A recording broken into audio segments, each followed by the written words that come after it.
Gold Sheet has been the industry standard for providing NFL and college football betting information for the last 6 decades. WagerTalk is very proud to have acquired the Gold Sheet 3 years ago, and we took what was already an iconic product and made it even better. Get the football Gold Sheet for the entire season for only $129 by heading to goldsheet.com. Gold Sheet game write-ups are among the best in the industry, and we've now combined them with detailed statistical analysis in an easy-to-read, game-to-game format. Early bird pricing expires at midnight on Sunday, August 14th. Sign up now at goldsheet.com to subscribe for the entire NFL and college football season at less than $5 per issue. Don't miss out.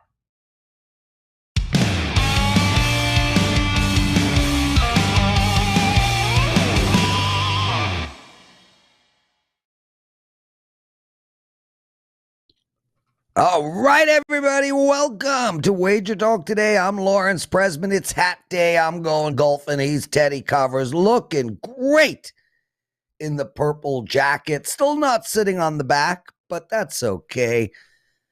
You're watching Wager Talk Today, the world's best daily sports betting show. Teddy, we got Rob Veno coming up today. He's got baseball to talk about, Phillies and Mets, San Diego, and Washington. Skee Profit, 3 baseball games as well. And Andy Lang, a whole bunch of prop bets. You're doing NFL in your big game breakdown. Give me a yes. Yes. Okay.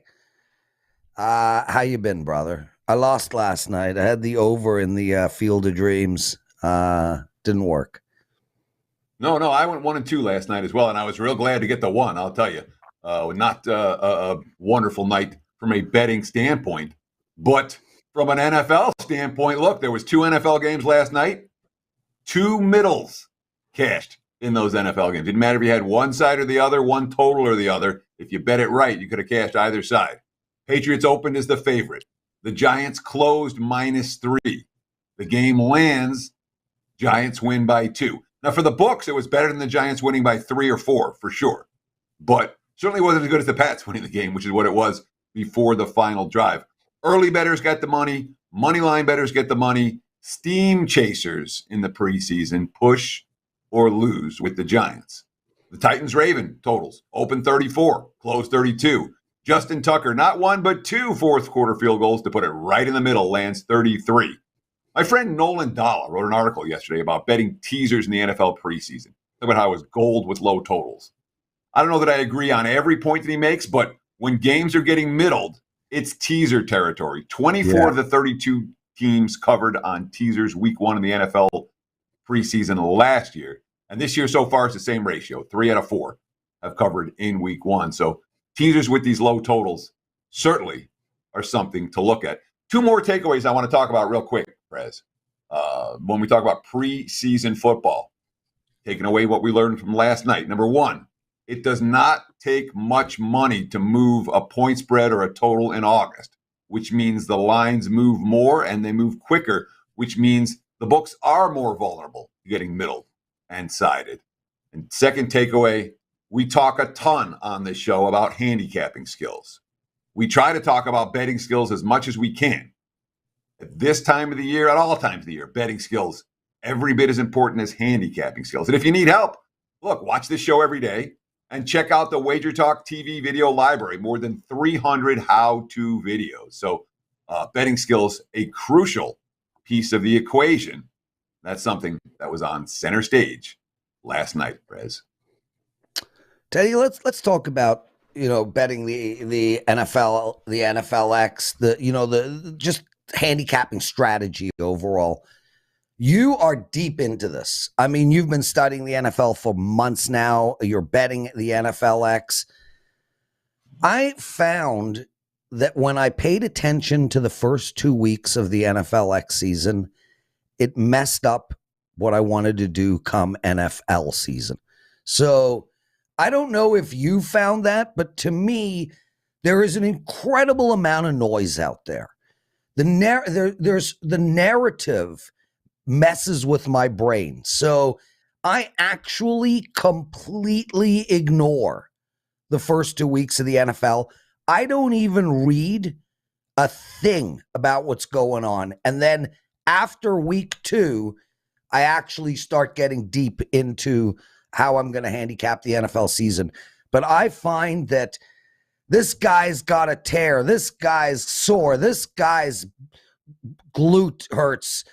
They're thinking about this running back. They're thinking about, and none of this ever comes to fruition. And then they roll out the best teams they can come week one, and off we are to the races.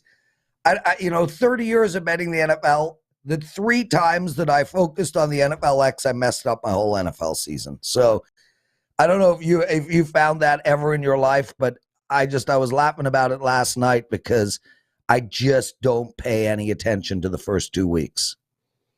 So I certainly want to talk about this. I'll call it preseason overreactions because you see a lot of that. You look at Twitter last night, Malik Willis, the best quarterback to ever play in the NFL. Oh, my God, Malik Willis. You see what he did? He threw a bomb that was short and made the receiver fall down to get it, and then he scrambled out of pressure and ran into the end zone. Malik Willis did nothing last night that made you, oh, wow, he's an exciting, great NFL quarterback. What an amazing debut. No. But the takeaways from people that haven't watched 25 years of preseason football, like I have, tend to be a lot stronger on, oh, wow, this guy played great. Not even thinking, gee, he wasn't facing blitzes. Gee, the opposing defense didn't game plan for him, et cetera, et cetera. The overreactions are an annual thing. And as bettors, you can actually take advantage of it. So I don't put a whole lot into taking the results from preseason and saying, okay, this is meaningful in the regular season. There are times that is the case when you have a team whose first string offense is working or first string defense is working. You pay attention to that. But everything else, a whole lot of noise, Prez. You're absolutely right. Not a whole lot of takeaways. And the markets tend to overreact for what they see. That's why I always have part 2 of my NFL preseason winter report. We don't know if we're going to put anything out. But after the end of the preseason, I look for the overreactions to what we just saw. Team A looked great, but, their opponent didn't game plan. They were playing all backups, and there was no blitzes. And then the market say, oh, look, they look great. Mm-hmm. Tap the brakes a notch on some of those thoughts. Yeah, but Teddy, it works the other way around too. All the underreactions also. Oh my God, Matt Stafford, he's going to be injured coming into the season. Oh my God, this guy's arm looks dead. Oh my God, that guy's not running fast. Oh my God, this one put on weight. It just explosion up there, brother. That's for sure. Hey guys, if you're going to be playing the Prez's NFL season, just a quick announcement. I've said it before. I'll say it again. Very different program this year. I'm going to be giving out analysis and pick sides and totals on every single game across the board.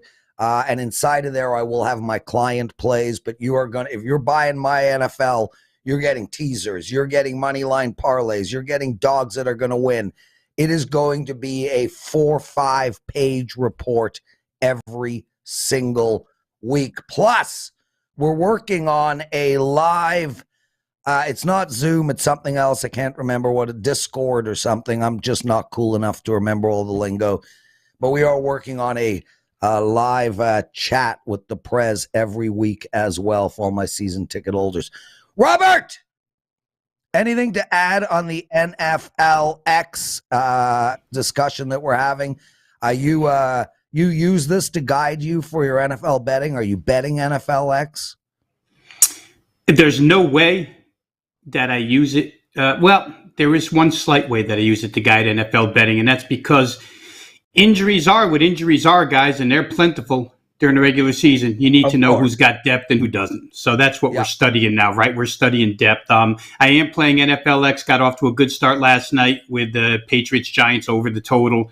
I happen to have a affection for Bailey Zappi at quarterback since his college days, and he came through and led a couple of touchdown drives last night for New England to get us up and over. And we've got action here this evening and tomorrow, too, that we'll talk about in the end when we promo some stuff. But, yeah, that's what we're using it for, at least on my end, Prez, is to study some depth and to see if these issues are going to affect, hinder, help, whatever they're going to do for teams during the season.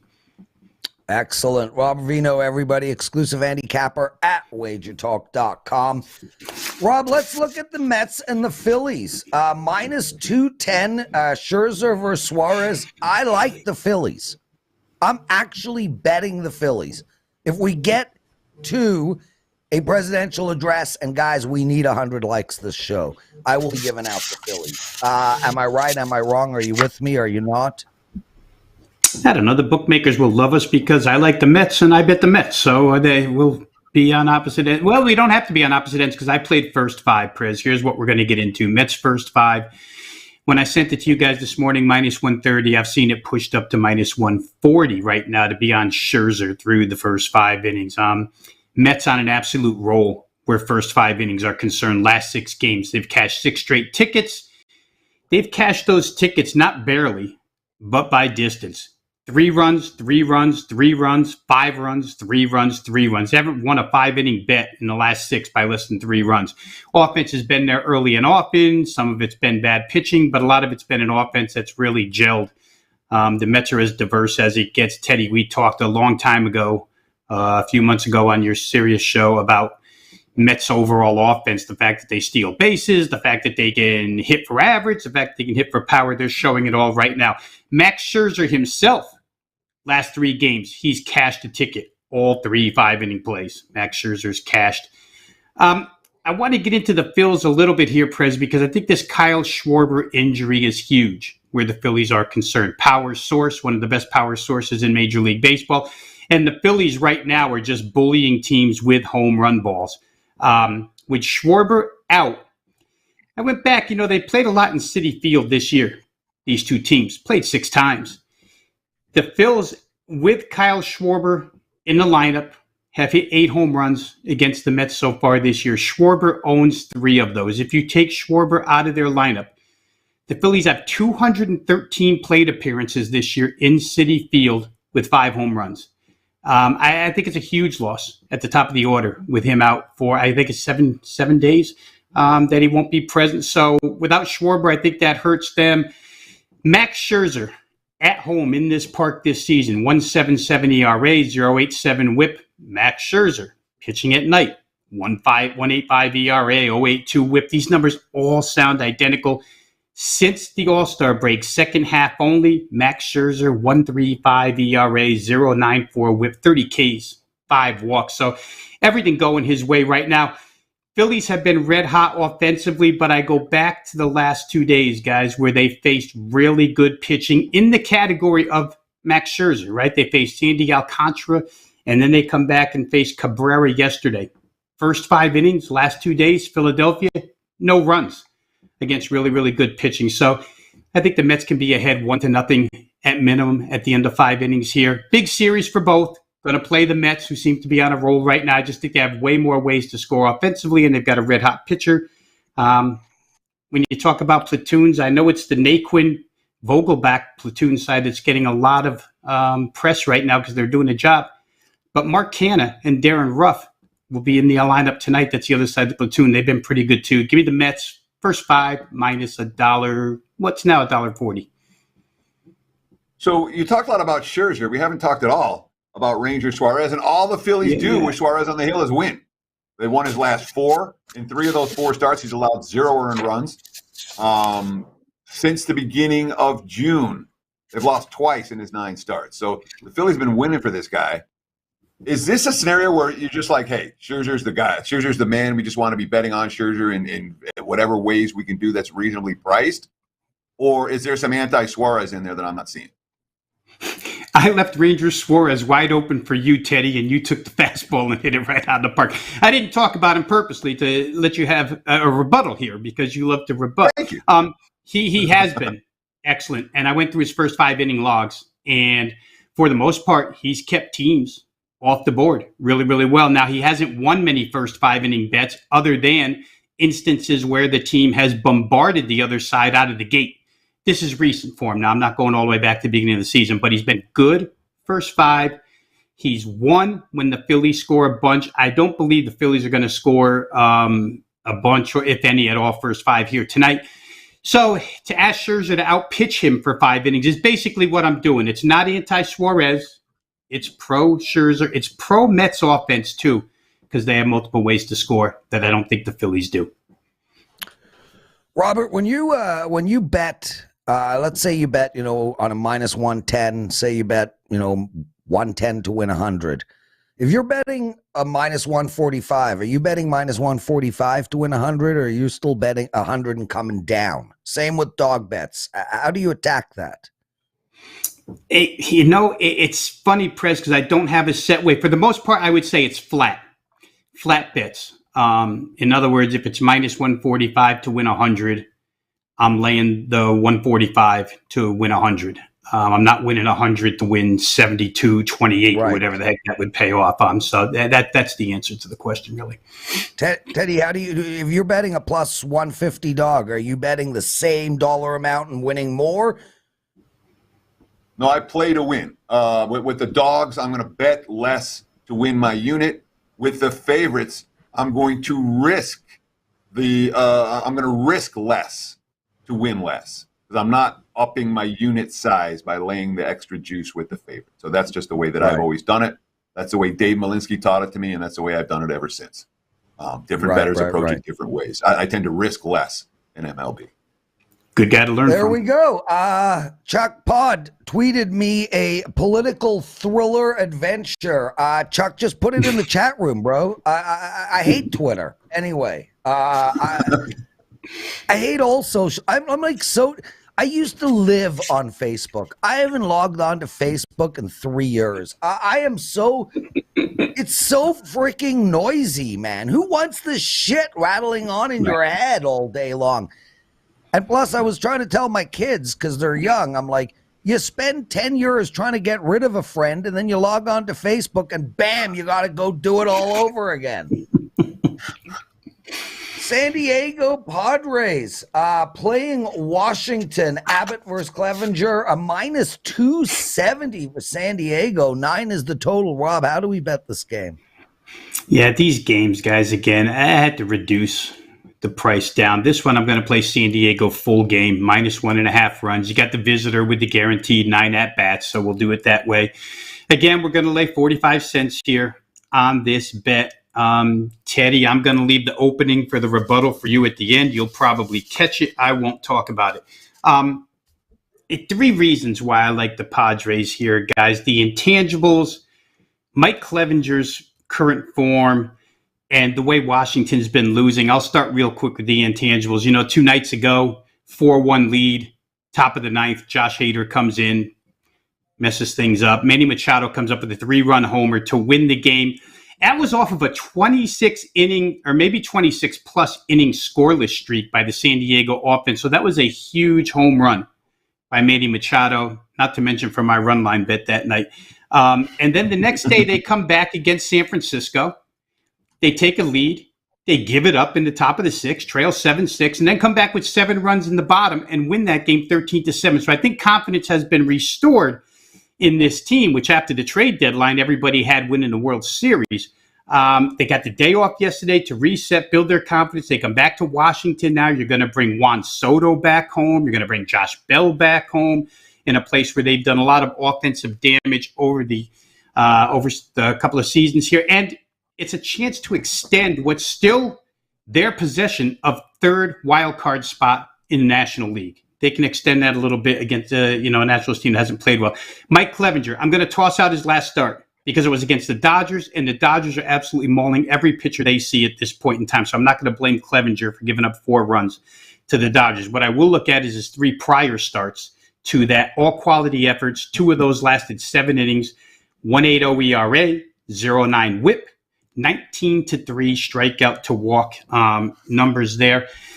And let's finish it off, by the way, Washington's losing games, guys. I mean, their last 11 losses, 10 of those losses are by 2 or more runs, which is good for the run line. 9 of them are by 3 or more runs, which is great for the run line. The only loss they had in there that wasn't by 2 or more runs was a range-shortened game. Game only went 5 innings, and they lost 5-4 to the Phillies in that one. Again, like I say, Bell and Soto with the homecoming here. I'd expect a little something out of both in this one. I'm going to leave the door open for you, Teddy, because it is my only concern, but I'm going to play San Diego full game, minus 1.5, minus 145.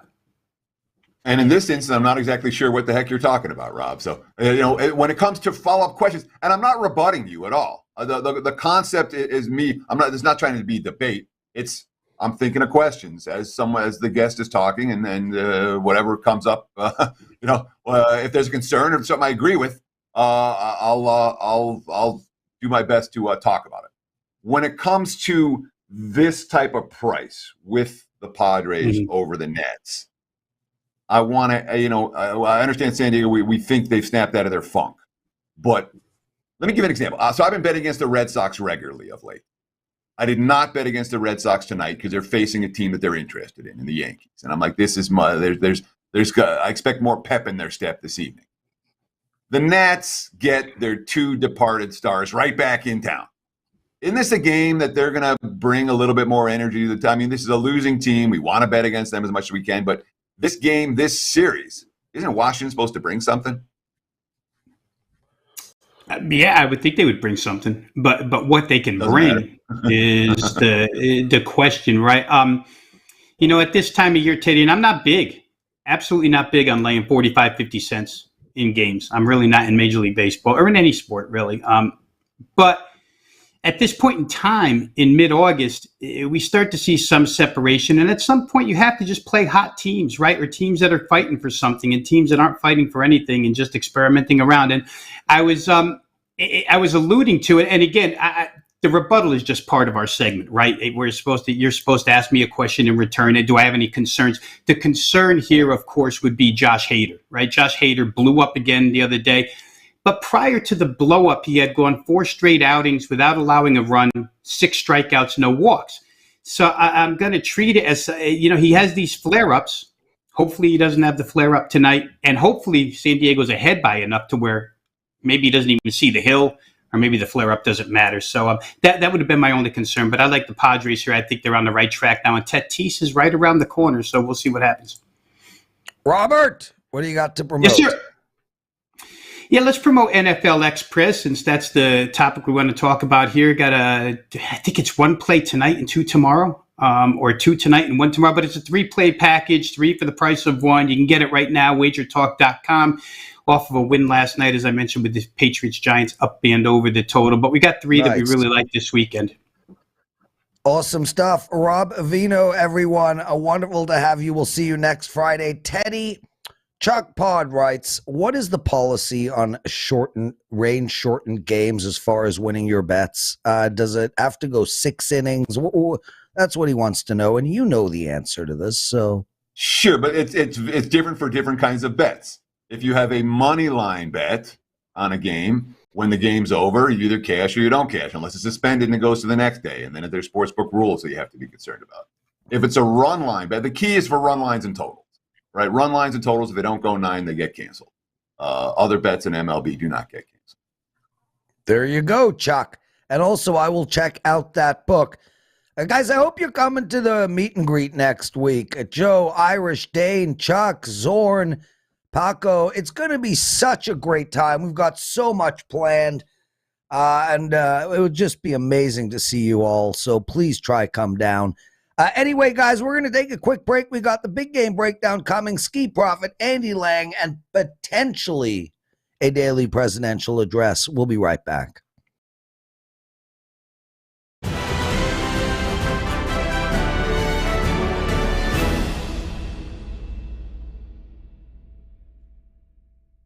Ready to take your favorite WagerTalk handicappers wherever you travel this football season?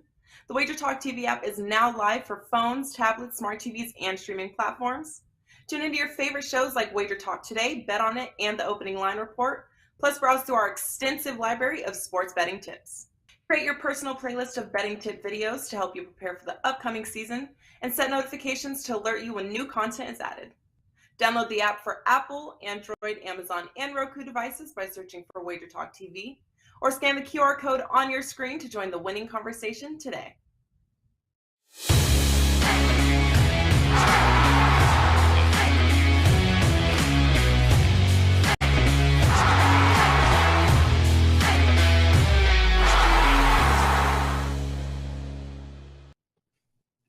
It is time for today's big game breakdown. Let's talk some NFL preseason football for Friday night. Look at the WagerTalk live odds screen. I'm seeing the Cincinnati Bengals. Let's call it -1.5. There is a prominent -2 out there, but mostly -1.5. for Cincinnati. Total has been bet down to 31. All right, I'm going to give you guys a quote right here. That is the definition of coach speak. We're going to read between the lines of this one. This is Cliff Kingsbury talking about tonight's game. Quote, "This is a culmination of a lot of hard work from a lot of these young guys to get out there and show what they can do. So I really enjoy the preseason games. I'd say it's more evaluation than anything. I want to see how they take what they got right and what they got wrong and move forward to game 2. That, to me, is the epitome of a coach. He's not saying it, but he's saying it. He's saying, I don't give a hoot if we win or lose. I don't care about this game. All right. Kyler Murray's not playing. The backup, Colt McCoy's not playing. It's going to be Trace McSorley in the first half and probably a whole lot of Jared Guarantano, who played 4 years at Tennessee, got benched his 5th year at Washington State. He got hurt. Guarantano's not a QB. I expect to move the team offense up and down the field. And I've got my issues with McSorley running a first-string offense-ish. So what's the other side of the equation? Let's see. The Bengals are 2-5 straight up under Zach Taylor. Okay. He doesn't give a hoot either in the preseason. He said that any player entrenched in a starting role will not suit up. That means the entire starting defense and most of the offense is going to play this week. Brandon Allen, there's going to be no Joe Burrow, of course. It's going to be Brandon Allen going to be playing the first half. Jake Browning, a guy who I never expected to have any NFL future, will be playing the second half. We're going to see some Drew Plitt in this ballgame as well. Oh, by the way, Cincy only has 2 tackles, offensive tackles, healthy that are ready to play this week, one of whom is a rookie in Devin Cochran. So I'm not expecting the Bengals to march up and down the field either. So Arizona's got a nothing burger tonight. Cincy's got a nothing burger tonight. What do you do in this spot? Under 31. There's a reason this is the lowest total on the board this evening. Expect a low-scoring affair from 2 teams that are primed to do a whole lot of nothing on the offensive side of the football. There's your big game breakdown. Back to you, Mr. Prez. Outstanding stuff, Teddy. What do you think about Cincinnati coming into this this football season? I mean, a lot of people think Baltimore is going to win that division, and since he's going to have a little step backwards, they've redone their offensive line. I don't know if I buy that. So there are many sharp bettors that I talk to that expect regression from the Bengals this season.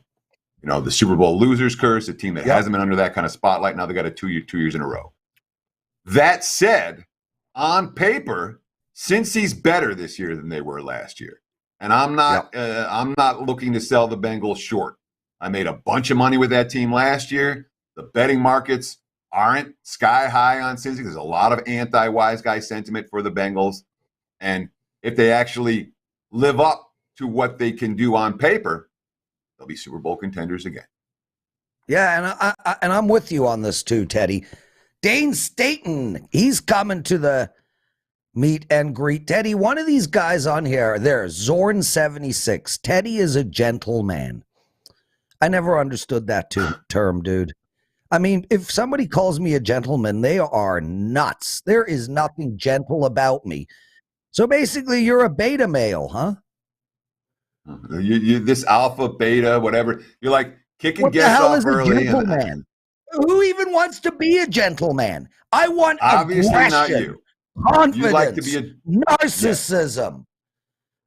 Women like a possessive man, a man who takes control, not some bullshit gentleman. Who the hell? Who wants to be a gentleman? Skee, you want to be a gentleman? You can do a little bit of both. You can mix it up in there, you know. Oh, so maybe I'll be the hybrid. That would be a tender man, an aggressive man with tender tendencies. And I see you as a tender lover, Skee. That's what I see. Kind. However you want to call it, man. What is on your hat? It's my nephew's brand. It's called Always Move Cautiously. So just supporting him. Oh, well, tell us about it. Well, he has an Instagram, Always Move Cautiously, and you know he does different stuff. Has shirts, pants, hats, all kind of stuff. So, like I said, just supporting him, and you can get any of that stuff on his Instagram. Always Move Cautiously. Excellent. Skee Profit, everyone. Let's get into it, man. Toronto Blue Jays playing Cleveland today. How should we bet this game? Yeah, I wish I could give the person credit who brought it up to me last week, but I was talking about Barrios and I just said, I don't really trust this guy too much. And they said, this is why, Ski. You got to fade him on the road and back him at the house. And I look at his splits, ERA about 7.5 on the road, 3.23 at the house. And he's won every single home start this year, 11-0, 8-3 if you want to bet the run line. So it's clear as day. You back him at the crib and fade on the road. On the flip side, Quantrill, his splits 4.96 on the road, 3.16 at home. So looking to fade him. And this game in general, Cleveland, they're coming off an extra innings game versus Detroit. I think their bullpen is kind of taxed. They'll be missing another good arm tonight because, and forgive me if I say his name wrong, but Karinchak, he's one of their better arms with the 1.72 ERA, and he can't travel up to Toronto. So I think there's a bullpen advantage for the Blue Jays. I like the starting pitching matchup for the Blue Jays. They are 16th weighted runs created plus versus righties last 2 weeks compared to 22nd for Cleveland. And I don't really understand why the line is coming down. I think they're giving us a discount. The Blue Jays also 18-4 as a home favorite off of a loss. I don't see how you go away from the Blue Jays today. So I'll take them minus the 150. So the Guardians are hot. And when you look back to like the beginning of July, they have as good a record as anyone in MLB, and they've done it real quietly of late. And of course, they come into this game off another sweep. And admittedly, it was the Tigers. Before that, they took the last two against the Astros. So it's not like they're only capable of beating weaker squads. Meanwhile, the quote, this quote stuck out to me from John Schneider, the Blue Jays interim manager. Quote, it feels like it's been a 15-day trip coming home from that road trip. 3 cities is tough, and it was against 3 teams that are fighting for a playoff spot. I worry about Toronto's energy tonight. Does that quote concern you at all, and you worried at all about the good baseball that Cleveland's been playing of late? Yeah, in general, I like to ride the streaks. I don't like to catch that falling knife. They won 5 games in a row. So I usually wouldn't go for it. But and Toronto hasn't been playing the best. But after they have 2 days off, I just think it's a chance for them to turn it around, especially, as many arms as Cleveland used last night. So that's my reasoning, Teddy, but I understand. Well, I'm buying your reasoning, Skee, especially with Barrios at home. Come on, man. That's lights out. Let's get on to the next game.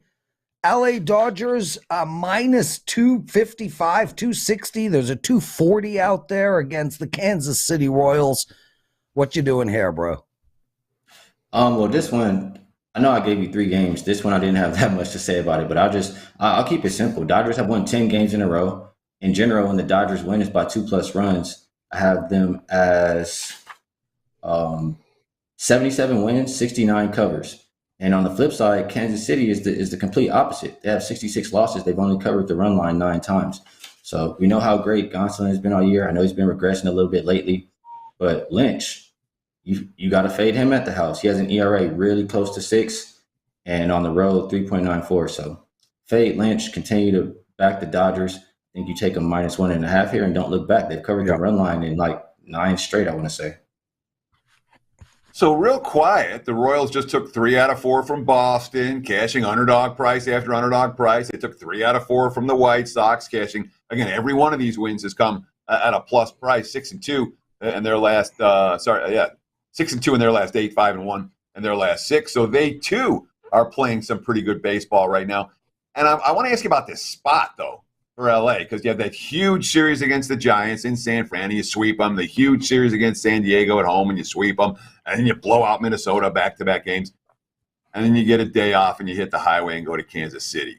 And it feels like the Dodgers, more than the average team, has been really vulnerable to these flat spot games. Could this be one of them?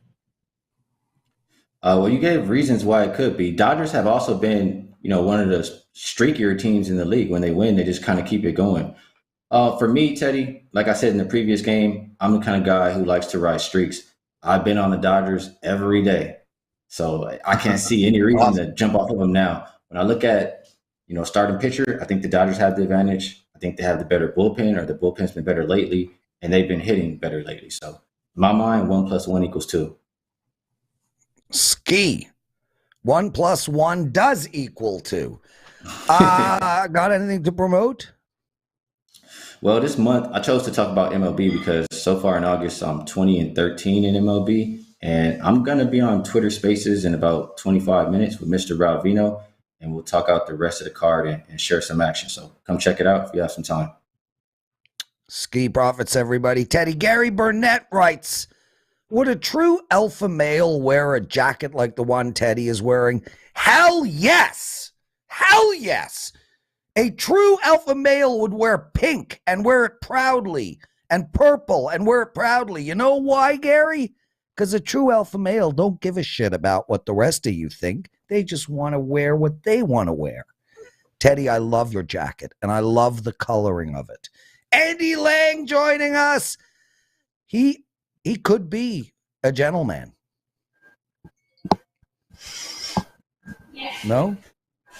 You got to know the situation. You got to know when to take charge and be an alpha, and then you got to know when to take a look back at you, seat. a chameleon. Yes, the gray absolutely. Man. Andy, we love it. Yeah.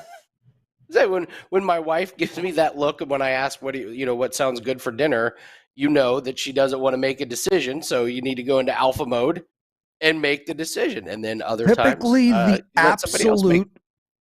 the absolute worst part of my day. No matter what, nothing is worse than figuring out dinner. It is such a pain in the freaking ass. It's like, what do you want? I don't know. What do you want? I don't know. How about pizza? No. All we know when we're figuring out dinner is what we don't want. We never know what we want. Anyway, does your wife make dinner, or you make dinner, or where we both take turns, and when I'm making dinner, I don't ask. I just say, this is what I'm making. We don't have those conversations. We used to. It was like, why are we having these conversations? Like you said, they suck. So when she's making dinner, she just makes it. When I'm making dinner, I just make it. Kind of similar to Teddy's gambling. wife is dinner. Bruno Silva against Ode Osborne and Ode. I don't know, man. I can't even read your writing. Odie. Just talk.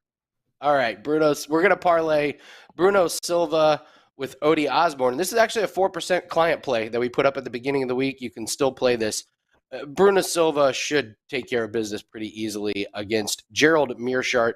Gerald Meerschaert is one of these guys that's he goes for a submission or he just loses, and he got whipped pretty bad in his last fight against Jotko. And even though he won his previous 3 fights by submissions, they were against pretty bad opponents. And even his last win, it goes down as a win by submission, but he was getting beat up for 3 rounds, and the guy made a mistake, and Meerschaert got up. Meerschaert has 49 professional fights. He has so much wear and tear on his body. His last 2 fights, you can just see his cardio wearing down. Meanwhile, Bruno Silva is on the upswing. He won his first 3 UFC fights, and they gave him a killer in his last fight. They gave him Alex Herrera.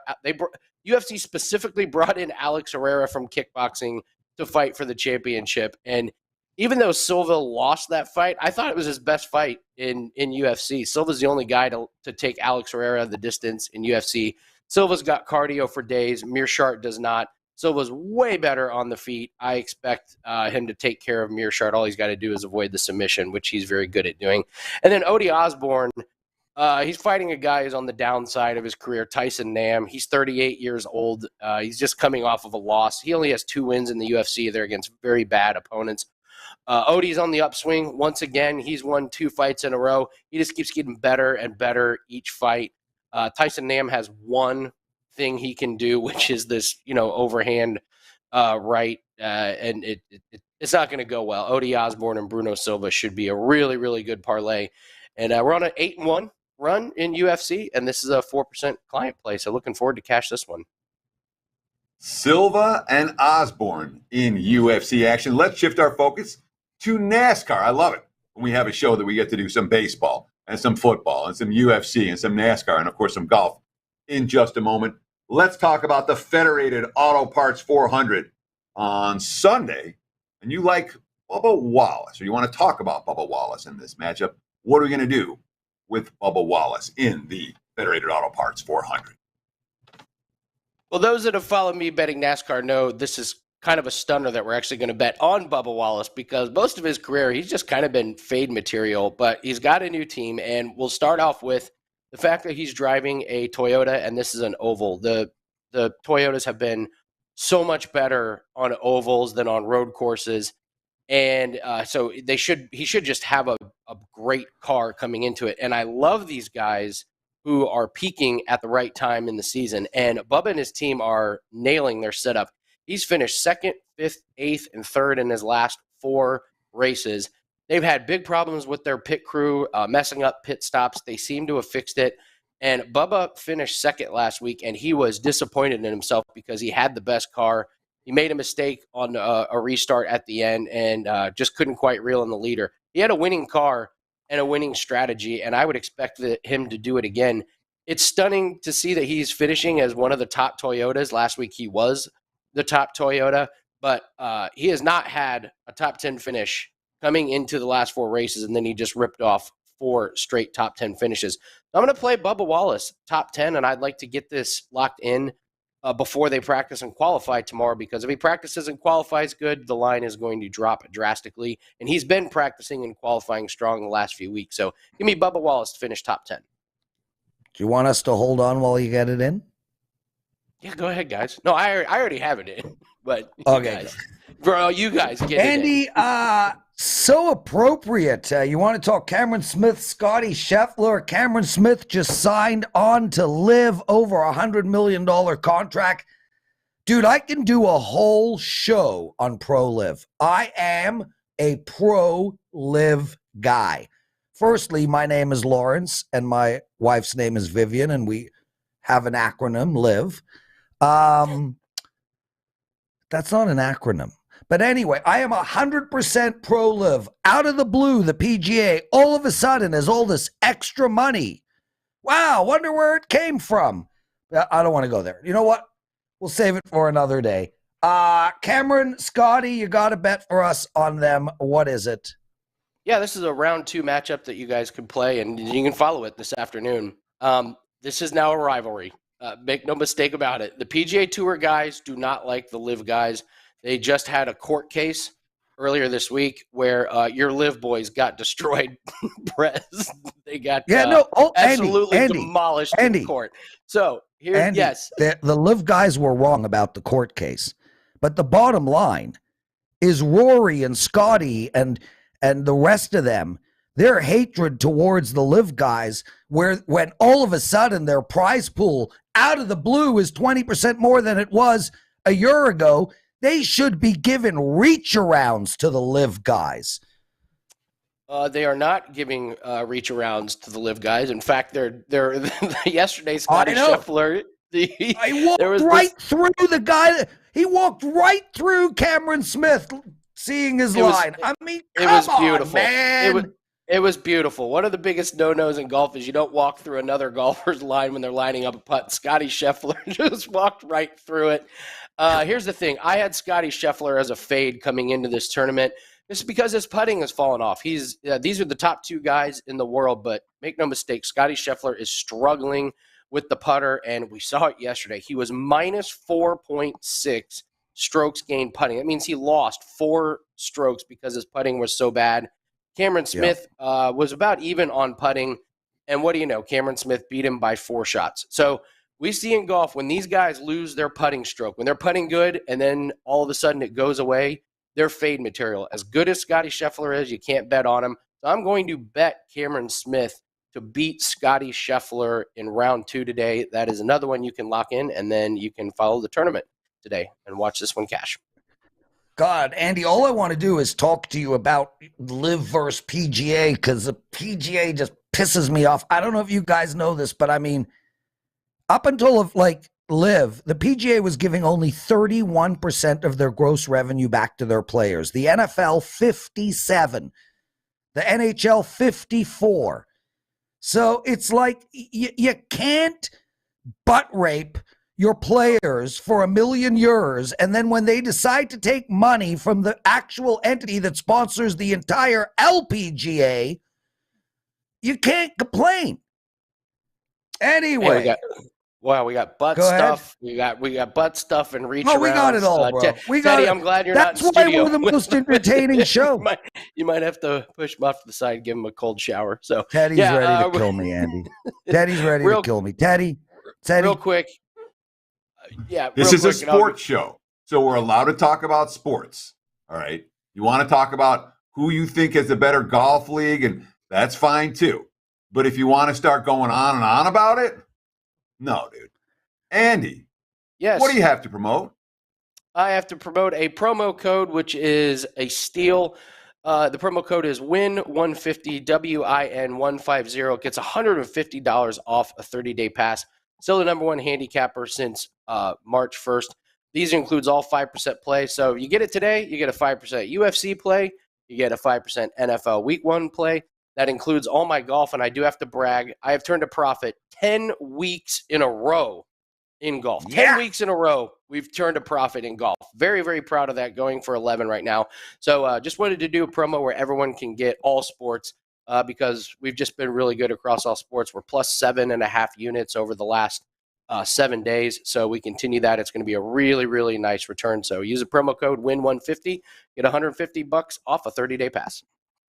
Beautiful stuff, Andy Lang, everybody. Teddy, before we get into the daily presidential address, it's Friday. This is our most listened to show. Tell us about your new radio gig coming up. It's nothing signed. I will not talk about anything until anything gets signed. You know, you spoke about it yesterday. I said, when I have something to report, I will tell you. But clearly, once again, when someone else was talking, you weren't listening. Yeah, daily presidential address. I'm trying to be nice to freaking Teddy. He just doesn't.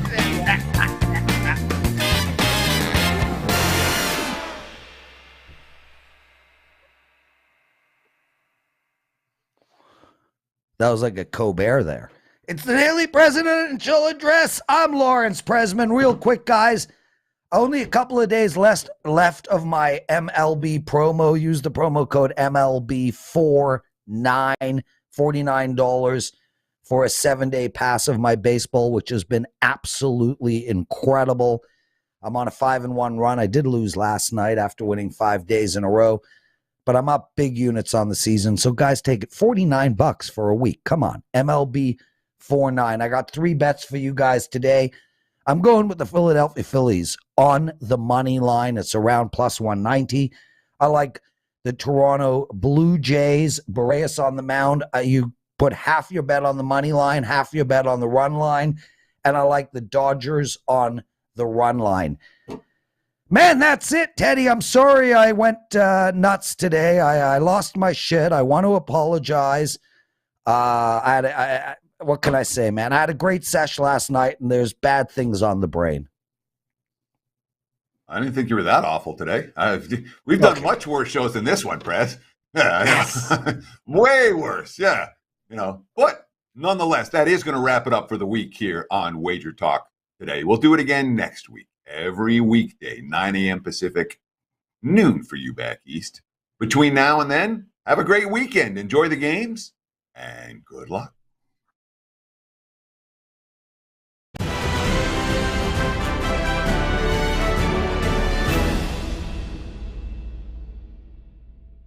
The Gold Sheet has been the industry standard for providing NFL and college football betting information for the last 6 decades.